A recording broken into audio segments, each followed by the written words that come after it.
Now we'll discuss method of column chromatography. This method of column chromatography that is divided into different steps.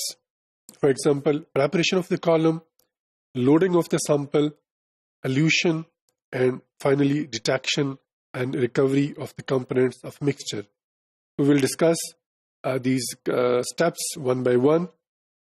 We know preparation of the column may be done by dry method or by wet method. Loading of the sample, we'll see how the sample is loaded and then how it passes through the column by different ways. We know there are three types of elution: isokinetic, gradient, frontal. And finally, we will see how we are able to detect and recover the components of mixture. So we will discuss, first of all, preparation of the column. We know there are two methods. Generally, there are two methods used for the preparation of the column: dry method and wet method. In dry method, column is filled with dry stationary phase, and it is followed by addition of the mobile phase, and then through this mobile phase, separation takes place. In wet method, as the name indicates, a slurry is prepared of the eluent with the stationary phase powder. This then slurry is carefully added into the column, and it is added into the column in such a way that there are no air bubbles and there are no cracks in the column. Of course, when there will be air bubbles or when there will be cracks in the column, it will affect the separation process significantly. So we should avoid air bubbles and cracks formation in the column. Eluent that is slowly passed to the column so that the mixture is separated efficiently. Now, loading of sample. How this sample is loaded into the column. Sample is first of all dissolved in minimum amount of solvent, and then it is loaded on the top of the column from where it starts then traveling down in the column, and then its elution starts. So now we will see how this elution takes place. We have already discussed elution is generally of three types: isokinetic, gradient, and frontal.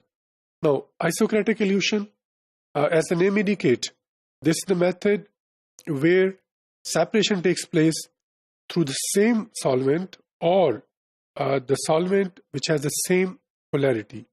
So अगर हम वो जो illusion का process है उसको हम देखें तो शुरू में, दरमियान में, आखिर में एक ही solvent यूज करते हैं, और जो solvent यूज किया जाता है आमतौर पे वो हम कहते हैं सेम जो पोलैरिटी वाला जो ही होता है. सो जो कंडीशंस होती हैं सॉल्वेंट के हिसाब से, एल्यूशन के हिसाब से वो सेम रहती हैं, इसीलिए इसको आइसोक्रेटिक एल्यूशन मेथड कहा जाता है. इसके मुकाबले में जो ग्रेडियंट एल्यूशन टेक्निक है, here as the name indicate, solvents of increasing polarity और increasing elution strength they are used. So शुरू में हम कहेंगे ज़्यादा पोलर सॉल्वेंट या कम पोलर सॉल्वेंट, और जैसे जैसे सेपरेशन होती है, एल्यूशन का प्रोसेस होता है, तो हम कंडीशंस चेंज कर सकते हैं. हमें पता है जैसे जैसे सेपरेशन होगी, एल्यूशन होगी, तो डिफरेंट कंपोनेंट्स ट्रैवल डाउन करते हैं थ्रू द कॉलम. तो अकॉर्डिंगली हम सॉल्वेंट डिफरेंट यूज़ करके हम जो है उसको सेपरेशन को बेहतर कर सकते हैं. तो this elution where we use different solvents or solvent with different polarity, this is known as gradient elution. Now, frontal analysis, frontal elution, it employs the use of dilute sample in the mobile phase as compared with other methods. And sample is loaded continuously onto the column for its separation. And when it is done, what happens? Firstly, the least adsorbed components, they are eluted from the column. ज़ाहिर है वो components जो stationary phase में हम कहते हैं least adsorbed होते हैं, सबसे पहले वो उसमें से elute होते हैं. They are followed by intermediate components, which have comparatively more interaction, more affinity with the stationary phase. और सबसे आखिर में जाहिर है जिनकी affinity बहुत ज़्यादा होती है stationary phase के साथ.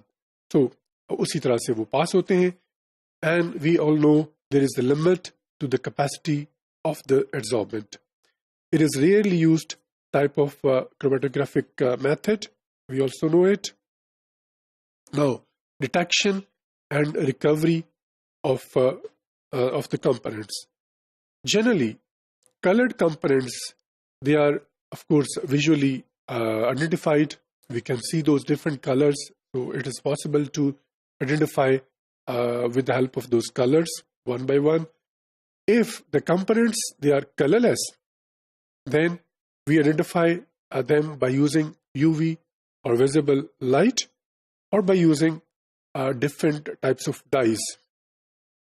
Fluorescence or other types of detectors may be used, may also be used.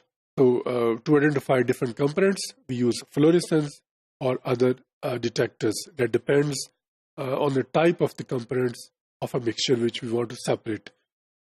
Purity of the components is also determined by TLC. तो ज़ाहिर है अगर आप उनको मज़ीद प्योरीफाई करना चाहते हो, मज़ीद उनको आइडेंटिफाई करना चाहते हैं, तो we can do it by TLC, thin layer chromatography.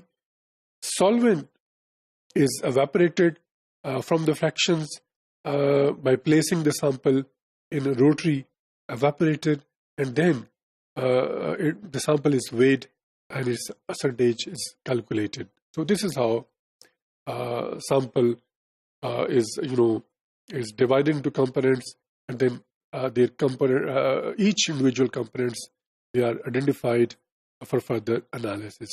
So we have discussed that first there is preparation of the column, then there is loading of the column, then it's elution, and then finally it's detection and recovery of different components.